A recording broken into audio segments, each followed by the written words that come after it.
It's my privilege and honor to welcome you to a new episode of the most popular program on cable TV ever.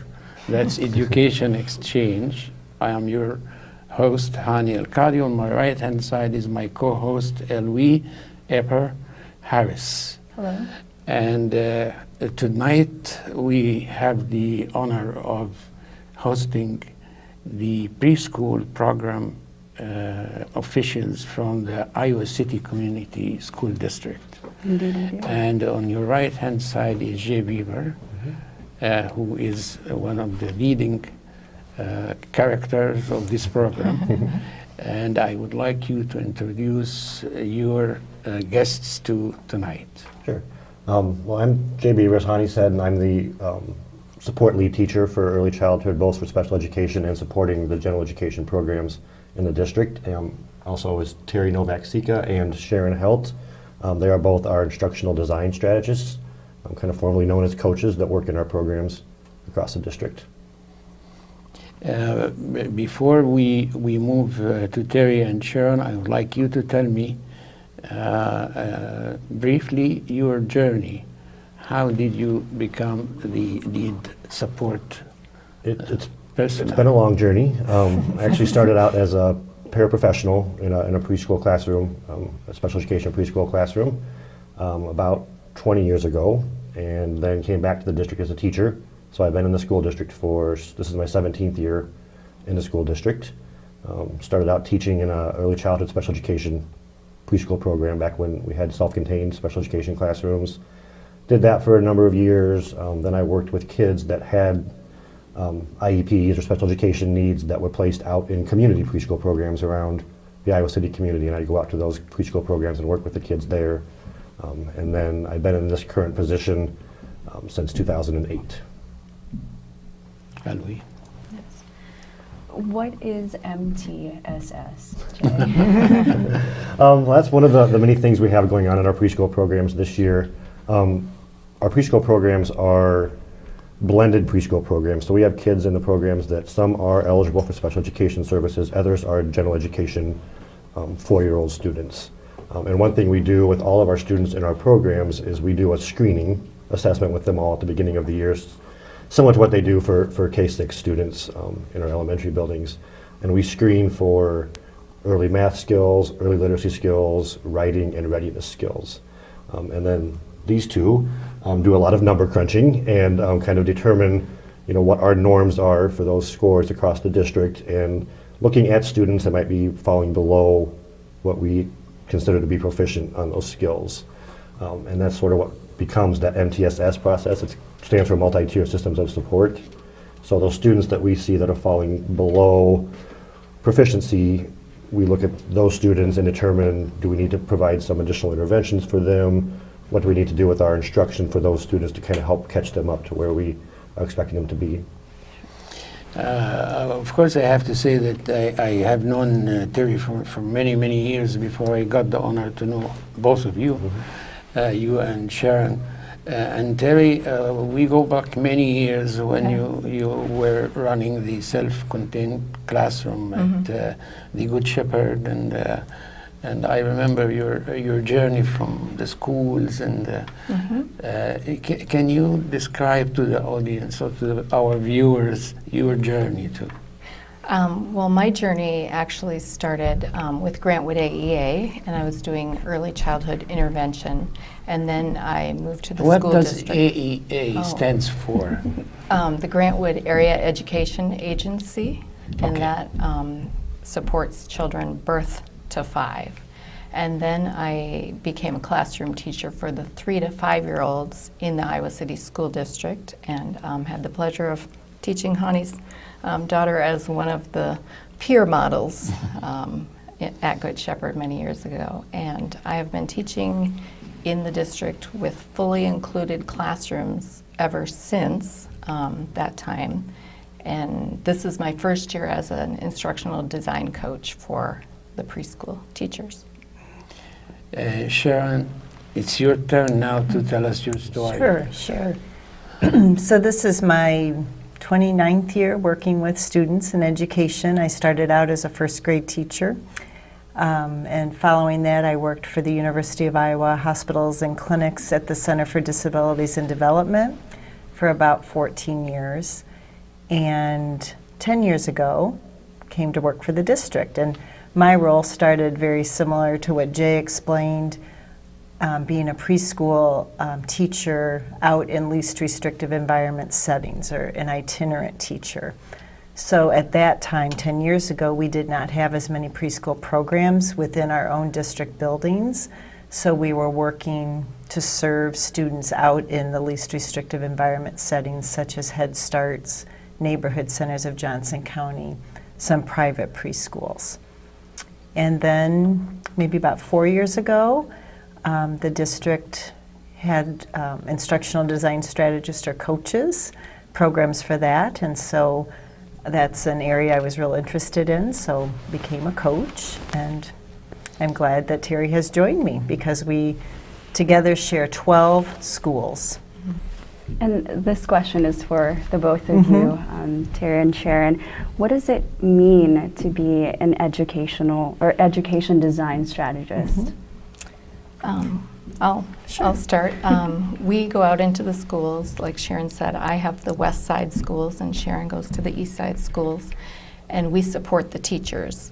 We hold something called a professional learning community meeting every week with the teachers, and that's where we help the teachers with the number crunching. We look at the data and see the progress that students are making or not making, and then we talk about how we can differentiate the learning for the kids at the lower and the upper ends.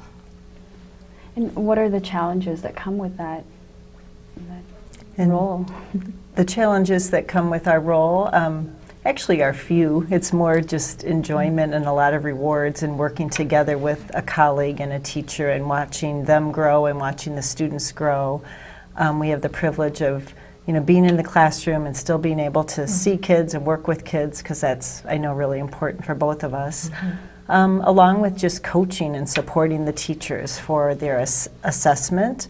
Not only do we do the screening that Jay talked about, but they are working with their IEP goals and doing ongoing progress monitoring with that.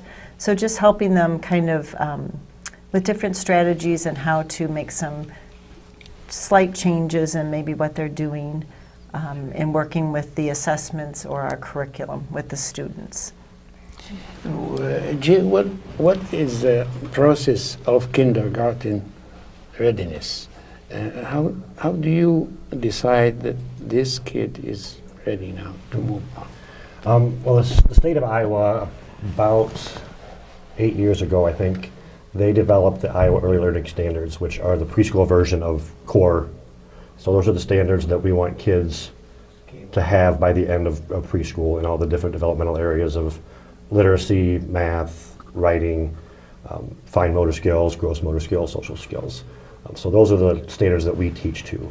And then we have adopted a number of curriculums in our programs to address those different areas. So we're doing instruction on early math skills and early literacy skills and social skills throughout the preschool day to get kids to work towards those learning standards. Before we move to the number of kids that you are serving, I would like to ask you, Sharon, did you work for the hospital school? Or the Yes, hospital? originally it was University Hospital School. And Yeah, I remember years Yes. ago we did murals there. I remember that with Dennis Corwin. Right, Miss Corwin, yeah, that's correct. And it was fun being there because it was so nice to see how you combine the clinical part with the instructional part and the assessment. It's a whole new world, and it's very different from what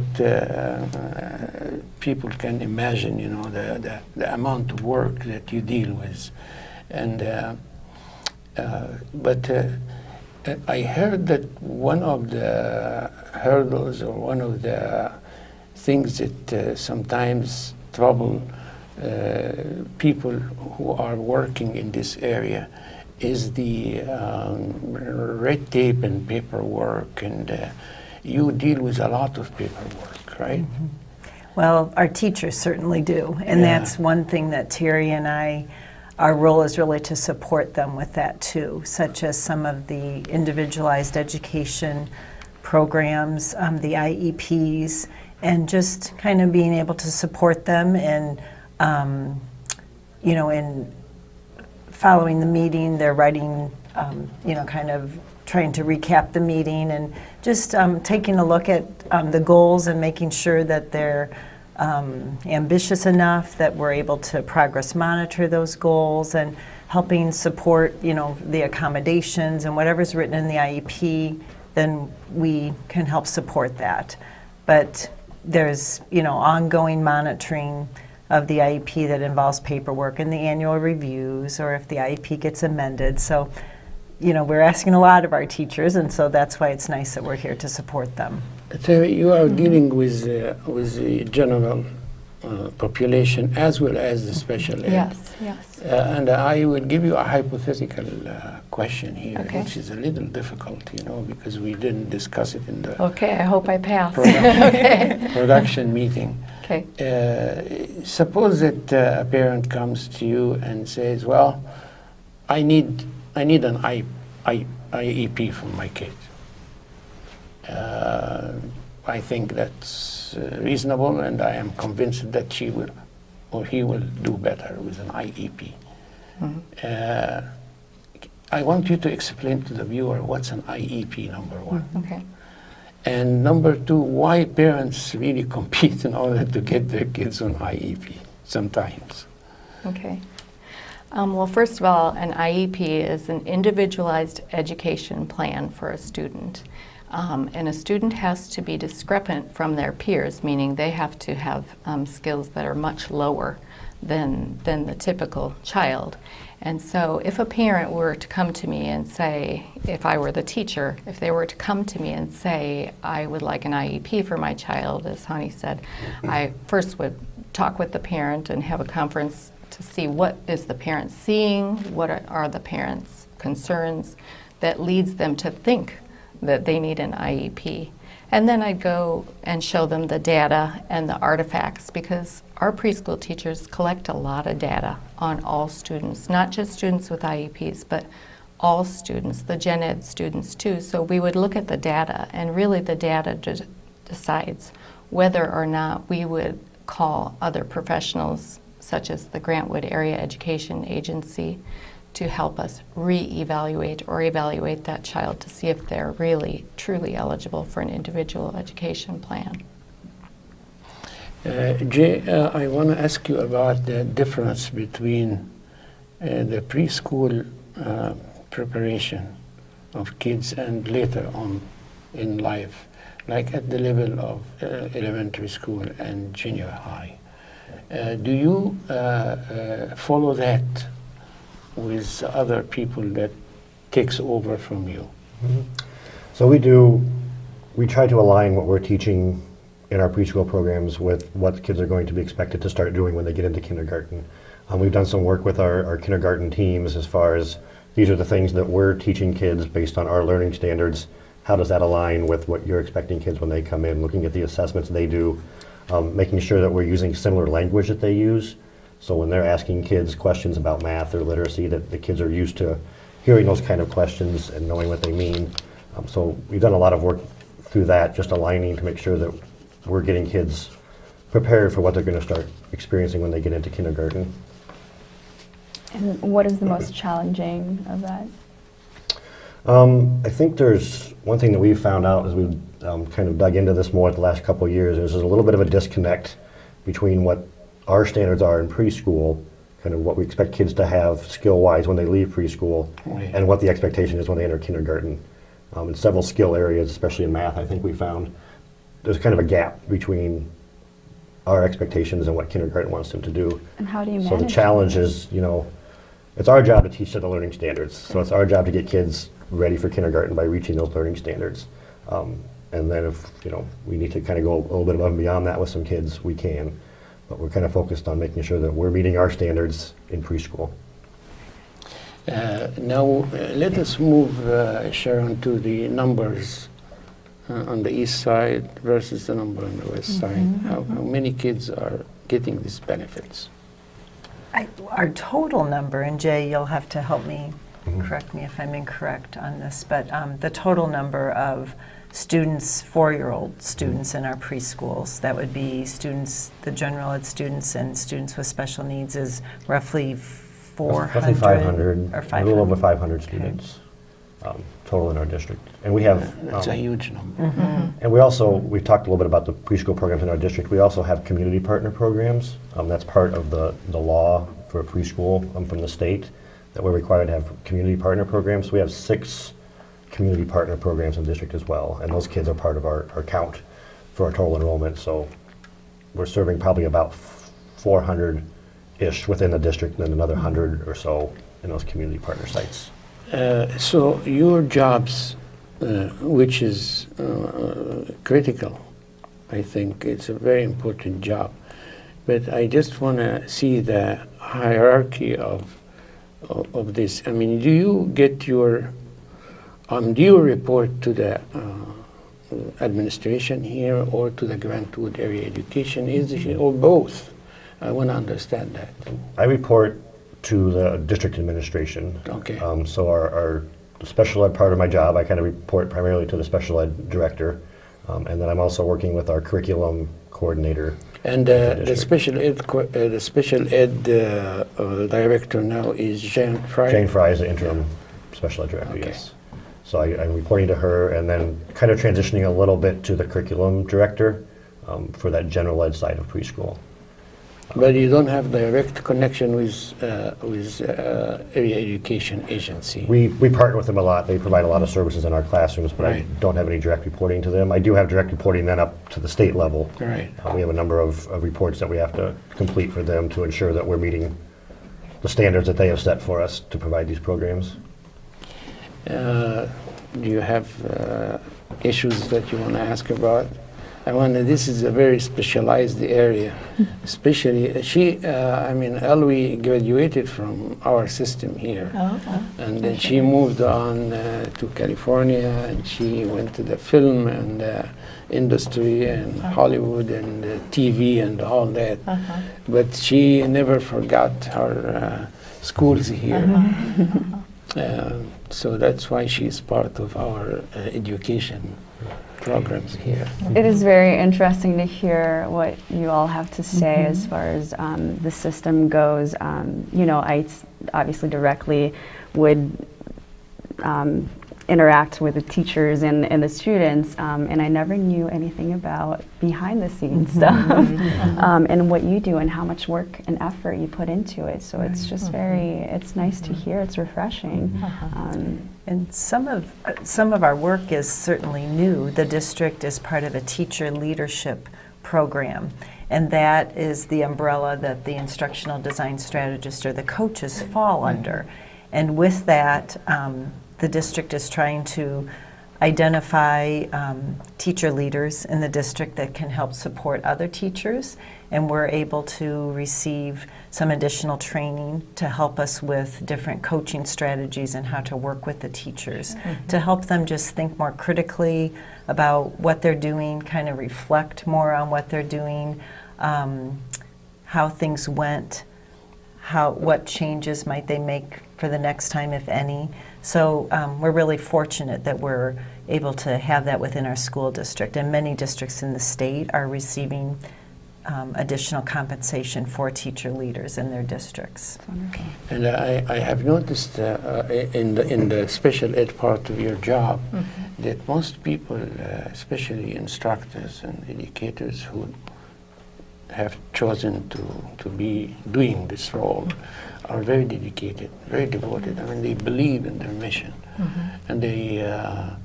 So I would like to hear from you when you stand in front of them and training them. How do you evaluate your success or assess your success in this kind of professional development activity? Well, we do some formal things like keeping logs and coding our success. Just so that the program can have an idea of how we're interacting with the teachers. But it's really a partnership, and if our teachers are feeling successful and kids are making progress, that's how I judge my success. And you travel to conferences too, right? Well, I just started, so. Oh. So do you, this kind of interaction with other districts and other services that offered by other districts, do you think it's helpful? Yeah. And so Iowa City had an opportunity to get together maybe with 2 other districts this summer and again this fall to help learn from each other. We had some speakers brought in that are helping us with the coaching process and understanding coaching, different coaching philosophies, and that'll be ongoing through the year periodically that we'll receive professional development. So one of the issues that I received since I began hosting and producing this show is a lot of concerns about autism in particular. And I want any one of you to address this issue of autistic kids and stages and all that. And I can see the talent that sometimes is embedded in the kids who are autistic kind of problem. But how do you discover the part that you can feed and water and try to develop into something really productive out of those kids? Well, we have definitely, seen an increase in that population in our preschool programs, and I think, they're being identified earlier and earlier, so we're getting more students in our preschool programs that have that diagnosis. One thing that we've adopted in our district, not just in preschool, but all the way up through high school, is a curriculum program called STAR and LINKS that focuses on strategies, research-based strategies that are effective with instructing those students. So that kind of has helped us with that instructional piece, but also, like you are saying, trying to find that area that they can be successful in. That's always a little bit more difficult in preschool, trying to tease out what their strengths are going to be. But we provide a variety of different opportunities throughout the day with all of our kids, and I think they fit nicely into that. So there's a nice mix of whole group activities with kids where we're doing songs and stories and getting kids in that way. We do small group activities that are a little bit more literacy based. A lot of students with that diagnosis often have strength in their academic skills, so we want to target that if we can. We spend a lot of time in preschool doing centers or play areas because we're very play based. That's sort of the research out there that says kids learn best to play at this age. So trying to build on those play skills as well. Terry, I wanted you to look at the camera and talk to the audience here, viewers, about the fact that this person just turned the TV on and you were there, and he heard or she heard you, and they want to be part of this. How, I want to tell the audience how they can prepare themselves for this job. For the job. Yeah, That's my job. especially in preschool, at preschool level. Okay. Well, first of all, you need to find an early childhood program that also is both early childhood special education and early childhood general education, so that you can work in the school district, because all of our district teachers are dual endorsed, which means that they have a degree in special ed and general ed preschool. And so that would be the first step in preparing. And then obviously the second step would be a lot of experience with experienced teachers. Volunteer, come to our schools, see what's happening. Maybe that would be a good start. Wonderful. What is the most rewarding Part of that role and your role? That's a good question. There's so many rewarding parts. I believe every kid has multiple gifts, and the most rewarding part is just really nurturing those gifts and just being able to see the kids blossom and being able to see their expression of communication and how they communicate their gifts to the world. We are, as a matter of fact, so proud of you and of your role in the district, and we are much obliged to your service. So on behalf of John Karhoff, Michael Peterson, the two dinosaurs of these programs before I even was born. So this program is going to be on Channel 18 and on Channel 21. And 21 is the education channel. Channel 18 is a public access TV as well as public access website. I would like you to go there and see the varieties that public access TV offers this community. As a matter of fact, we have Trenton and Dr. G here, and Michaela and Keenan, and these are a group of very dedicated people doing this service for the least amount of money you can imagine. So to them I have to give credit, a lot of credit, for these people in that office and the people who are behind this screen in the control room, as well as, of course, my co-host, the wonderful Elwie Epper Harris. Thank you very much, and we would like to have you again here. Thank Well, you. thank So you. Our pleasure. come and visit and let us do another program. Sure. That would be wonderful. Maybe you bring us some of the kids too, so we can introduce them. And for our viewers, have a wonderful mid-November where the weather in Iowa City is just fabulous. Still.